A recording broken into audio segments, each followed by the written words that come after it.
Hyderabad police ने हैदराबाद पुराने शहर के इलाके दबिलपुरे में एक जगह पर छापा मारकर 2 कुंटल बासी और खराब ओझड़े जानवरों के अज़ा जब्त कर लिए, जिनकी मालियत 1.50 लाख रुपये बताई जा रही है।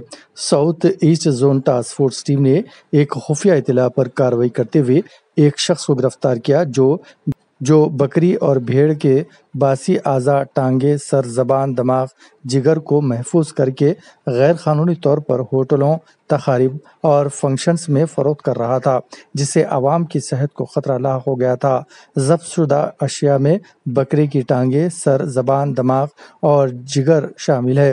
पुलिस के मुताबिक गिरफ्तार शख्स की शनाख्त मोहम्मद मिसबाउद्दीन 24 साल साकिन दबिलपुरे के तौर पर हुई है। मजीद कानूनी कार्रवाई जारी है।